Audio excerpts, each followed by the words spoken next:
बिस्मिल्लाहिर्रहमानिर्रहीम। हम कंटिन्यू कर रहे हैं अपनी lecture series on the subject of principles of marketing by Philip Kotler. Last lectures जो हमने देखे उसमें हमने डिफरेंट टाइप्स ऑफ इन्वायरमेंट के ऊपर बात की कि एक मार्केटर को किस इन्वायरमेंट में अपनी एक्टिविटीज़ को परफॉर्म करना पड़ता है, और इसमें हमने माइक्रो इन्वायरमेंटल फोर्सेस को देखा, मैक्रो इन्वायरमेंटल फोर्सेस को देखा। अभी के लेक्चर में हम स्टार्ट करने जा रहे हैं chapter number 7, which is named as customer driven marketing strategy, creating value for the target customers. जैसा कि हम इनिशियल अपने लेक्चर्स में देख चुके हैं कि 4 P's ऑफ मार्केटिंग क्या होते हैं, that stands for product, price, place and promotion. So before jumping into the development of a product or pricing a product और उसकी promotional strategy या place की strategy को देखने से पहले हमें एक एरिया डिसाइड करना होता है कि हम कहाँ पे काम करना चाह रहे हैं। इसी को आगे लेकर चलते हैं और हम बात करते हैं अपने कंपनीज के ऊपर कि आज कंपनीज क्या डिसाइड करती हैं। क्या हम किसी एक प्रोडक्ट को मार्केट में इंट्रोड्यूस करवाएं और वो तमाम कस्टमर्स के लिए काफ़ी होगी, या फिर हम किसी स्पेसिफिक एरिया को चूज़ करें जिसमें हमने प्रोडक्ट को लेकर आना है और वहीं से हमें सक्सेस लेनी है।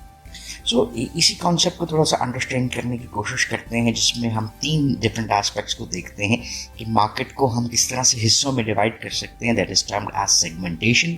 उन हिस्सों में से किन हिस्सों को हम अपने लिए प्रॉफिटेबल रिलेशनशिप बनाने के लिए यूज कर सकते हैं, दैट इज द टारगेटिंग। और फिर उस स्पेसिफिक टारगेटेड मार्केट में अपनी ब्रांड का एक इमेज जो क्रिएट करना चाहते हैं into the mind of the customers और कंज्यूमर्स, वो कैसे क्रिएट कर सकते हैं। तो थोड़ा सा बेसिस को समझने की कोशिश करते हैं कि कंपनीज, अगर आज हम बात करते हैं तो ultimately they can not appeal to all buyers in the market place. यानी हम क्या कहते हैं कि अगर हमारी टोटल मार्केट कंप्राइज करती है 10 लोगों के ऊपर, तो हम टोटल 10 के 10 के लिए प्रोडक्ट नहीं बना सकते। इसको हमें हिस्सों में, जैसे 2 कस्टमर्स हो गए, ये 3 अलग हो गए, ये 1 अलग हो गया, ये 4 अलग हो गए। सो इसका मतलब क्या हुआ कि इन 2 के लिए अलग प्रोडक्ट, 3 के लिए, 1 के लिए और 4 के लिए अलग प्रोडक्ट्स हो सकती हैं। जस्ट टेक एग्जाम्पल कि जैसे जो प्रोडक्ट्स बच्चों के लिए हैं वो बड़ों के लिए उस तरह से नहीं हो सकती, और जो बड़ों के लिए वो बच्चों के लिए नहीं हो सकती, और जो एल्डरली पीपल के लिए है, चले हम बूढ़े लोगों की बात करते हैं, तो वो प्रोडक्ट्स जो उनके लिए हैं वो शायद यंग कस्टमर्स को टारगेट करना चाहें तो वो अट्रैक्ट ना करें। सो यही फिनोमेना आज मार्केटर को फेस करना पड़ता है।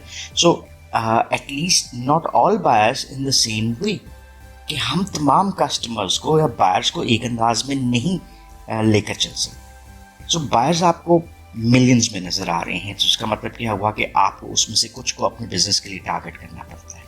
So in today's time if we talk about, most companies have moved away from mass marketing and towards target marketing। अब ये क्या है कि mass marketing क्या है, आइडेंटिफाइंग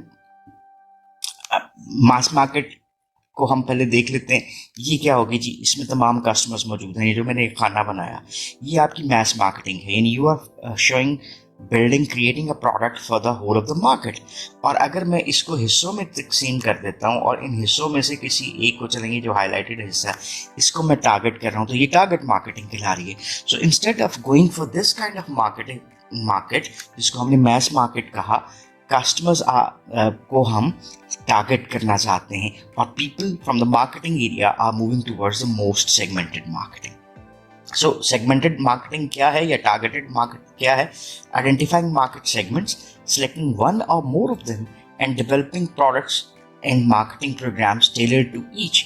यानी हमने हर सेगमेंट जिसको हमने टारगेट किया है उसके लिए हम अलग प्रोडक्ट्स बनाते हैं उसकी नीड के मुताबिक।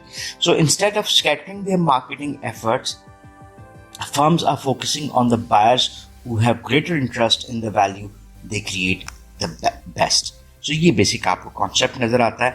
अभी अंडरस्टैंड करते हैं एक फिगर 7.1 और एक ब्रीफ हम इसका एक ओवरव्यू लेते हैं कि 4 major steps in designing a major customer driven marketing strategy वो क्या है।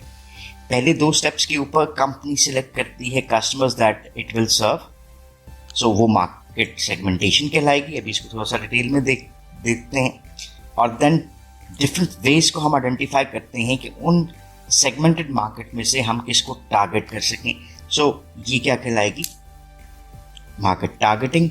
और फिर उस मार्केट में हम अपनी एक इमेज क्रिएट करना चाहते हैं, वो क्या कहलाएगी, positioning. So let's see it through a diagram, figure 7.1। यहाँ पे आपको देखें तो ओवरऑल क्या नजर आता है जी, एक value for the target customer, कि हमने अपने टारगेट कस्टमर को कोई समथिंग ऑफ वैल्यू देनी है जिसके अगेंस्ट हम एक प्रॉफिटेबल रिलेशनशिप या एक्सचेंज का प्रोसेस रन कर सकते हैं। यहाँ पे आपको दो मेजर स्टेप्स नजर आ रहे हैं, सेलेक्ट कस्टमर्स टू सर्व।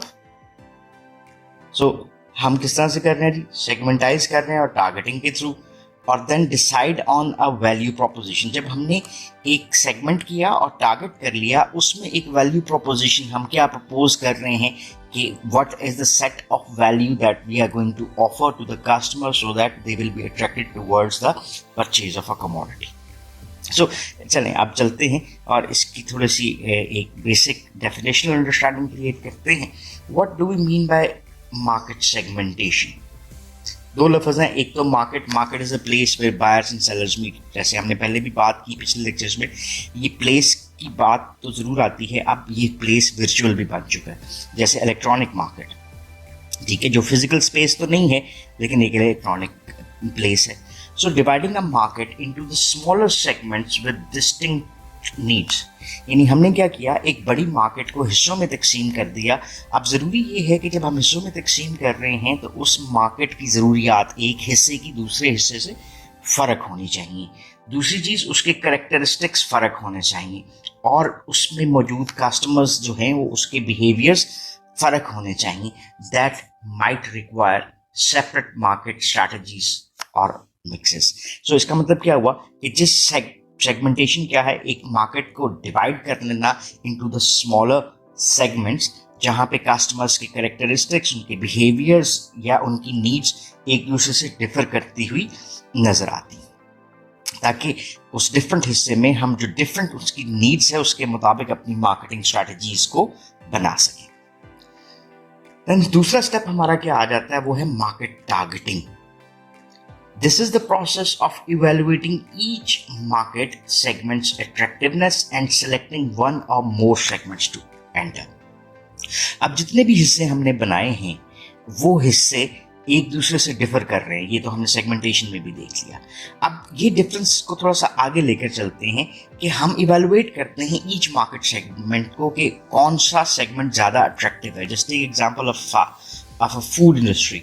अब फूड इंडस्ट्री में हम देखते हैं कि जिस एरिया में हम काम करना चाह रहे हैं वहाँ कौन कौन सा फूड चलता है।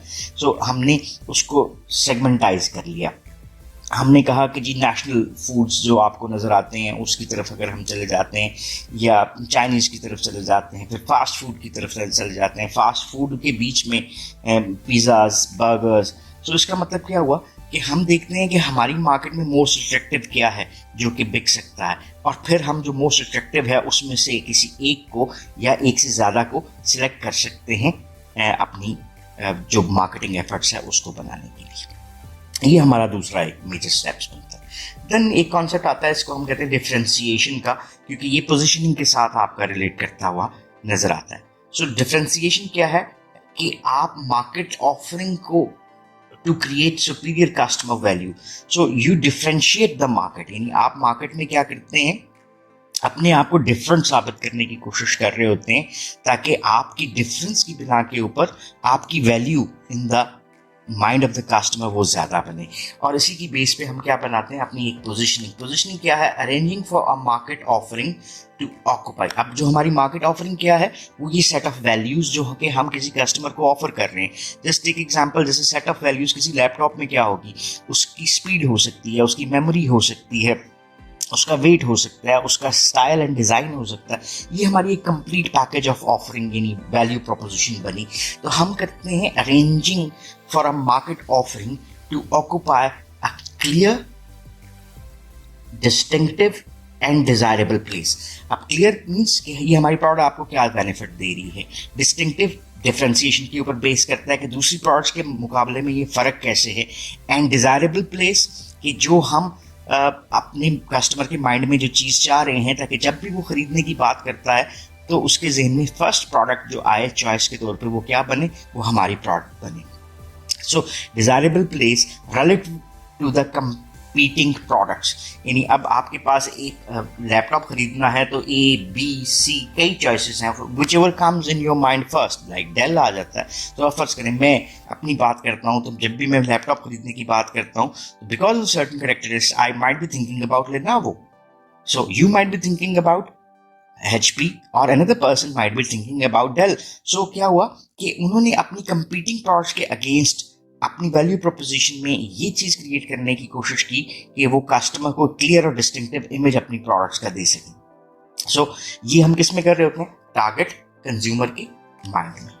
तो ये हमारा क्या बनता है, ओवरऑल एक सेगमेंटेशन की बेसिस आपको नजर आती है। सो companies today have a different choice कि वो किस तरह से चल सकते हैं। तो हमारे पास जो सेगमेंटेशन है या टारगेटिंग है और पोजीशनिंग है वो किस तरह से होती है, जैसे हमने मार्केट सेगमेंटेशन को अभी देखा।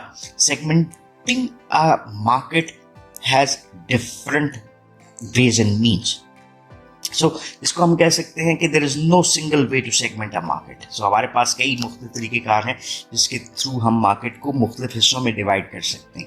सो आपको डिफरेंट सेगमेंटेशन वेरिएबल्स को यूज़ करना पड़ता है। अब वो डिफरेंट सेगमेंटेशन के वेरिएबल्स क्या हैं उसको थोड़ा सा अंडरस्टैंड करने की कोशिश करते हैं कि फॉर इंस्टेंस हमारे पास पहला एक मेथड आता है, इसको हम क्या कहते हैं, ज्योग्राफिक सेगमेंटेशन। दूसरा हमारे पास मेथड आता है, इसको हम कहते हैं डेमोग्राफिक सेगमेंटेशन। ज्योग्राफिक सेगमेंटेशन से क्या मुराद हुई कि इलाकाई तौर के ऊपर मार्केट को हिस्सों में डिवाइड कर देना। देन डेमोग्राफिक सेगमेंटेशन क्या हुई कि हम डिफरेंट डेमोग्राफिक कैरेक्टरिस्टिक्स की बिना के ऊपर मार्केट को हिस्सों में डिवाइड करते हैं और इसमें भी हमारे पास डिफरेंट वेरिएबल्स आपके पास आ जाते हैं। देन हमारे पास है कि हम बिहेवियरल सेगमेंटेशन कर सकते हैं। सो थर्ड हमारे पास जो चीज़ आती है वो बेस बनती है साइकोग्राफिक सेगमेंटेशन, कि ह्यूमन साइकी की बेस के ऊपर हम मार्केट को हिस्सों में डिवाइड कर सकें। अब इसके भी फर्दर सब वेरिएबल्स बनते हैं कि हम साइकोग्राफिक सेगमेंटेशन को किस तरह कर सकते हैं। And the last one comes with the behavioural segmentation, कि हम मार्केट को हिस्सों में डिवाइड करते हैं upon the basis of human behaviour, जो कि किससे रिलेट करता है, कंज्यूमर के नॉलेज से, उसका एटीट्यूड, उसके यूज और या उसका बिहेवियर टूवर्ड्स अ प्रोडक्ट क्या होता है। तो ये हमारे पास चार बेसिक मीन्स हैं जिसके थ्रू हम किसी भी प्रोडक्ट को सेगमेंटाइज कर सकते हैं। तो इस चैप्टर के हवाले से इस लेक्चर को हम एज एन इंट्रोडक्टरी लेक्चर रखते हैं और थोड़ा सा रिवाइज कर लेते हैं, फिर इन सारे फैक्टर्स की डिटेल में हम बात करते हुए नजर आएंगे। हमने आज के इस लेक्चर में बेसिकली ये देखा कि आज कंपनीज किस तरह से काम कर रही हैं मार्केटिंग के हवाले से, जिसमें हमने ये कंक्लूड किया कि आज कंपनीज के लिए चीज़ें थोड़ी सी डिफरेंट हो गई हैं, क्योंकि वो कोई एक प्रोडक्ट ऐसी नहीं बना सकते जो सब कस्टमर्स को अपील करे। तो इसका मतलब है उनको किसी स्पेसिफिक मार्केट को तलाश करना पड़ता है और उस स्पेसिफिक मार्केट को तलाश करने के लिए उनके पास एक प्रोसेस है, जिस प्रोसेस को वो यूज़ करते हैं कस्टमर ड्रिवन मार्केटिंग स्ट्रैटेजी बनाने के लिए कि वो कैसे वैल्यू क्रिएट करेंगे फॉर द टारगेट कस्टमर। उसमें वो सेगमेंटेशन क्रिएट करेंगे, like that is dividing the total market into smaller segments. Then once they have segmentized the market, they will move towards targeting, that is selecting the segments or segments to enter. Then they might have a belief upon differentiation कि कैसे differentiate करते हैं market offering को to create superior customer value, and then वो positioning करते हैं, that is positioning the market offering in the minds of the target customers. So इसके बाद हमने देखा कि segmenting a consumer market have 4 different variables. उसके आगे सब वेरिएबल्स भी बन सकते हैं, जिसमें हमने बात की कि जियोग्राफिकल सेगमेंटेशन क्या होती है, डेमोग्राफिक सेगमेंटेशन क्या होती है, साइकोग्राफिक सेगमेंटेशन क्या होती है और बिहेवियरल सेगमेंटेशन क्या होती है। So that's all about this lecture. Next lecture में हम डिटेल में बात करेंगे कि हमारे पास डिफरेंट जो सेगमेंटेशन वेरिएबल्स हैं वो क्या हैं। Till then, thank you very much for watching this lecture, and if you still have any questions or queries, then you can ask in the comment section and we will definitely love to answer those. So once again, thanking you. Have a nice time. Allah Hafiz.